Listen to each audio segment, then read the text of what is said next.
દિવ્યાબેન.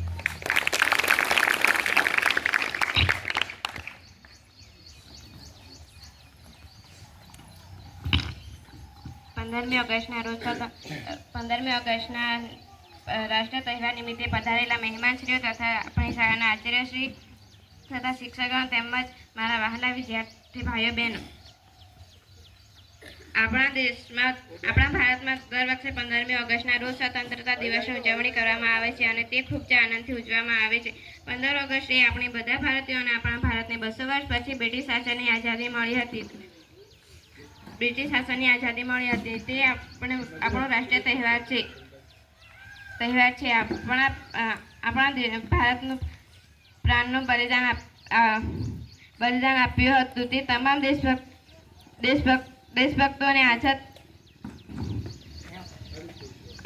ભારતનું માથું ઊંચું રાખવા માટે અનેક દેશભક્તોએ તેમના માથા કાપી નાખ્યા. 15 ઓગસ્ટ 1947ના આ દિવસે આપણો દેશ આઝાદ થયો હતો અને આપણા ઘણા બહાદુર નેતાઓ અને દેશભક્તોએ તેમના જીવનનું બલિદાન આપ્યું હતું.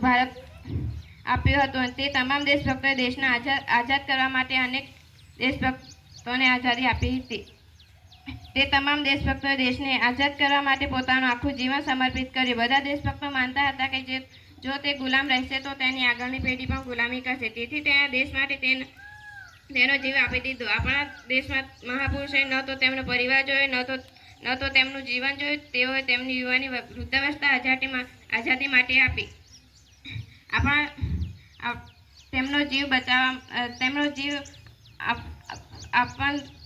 પરવા કર્યા વિના દેશને આઝાદ કરવા માટે આપી.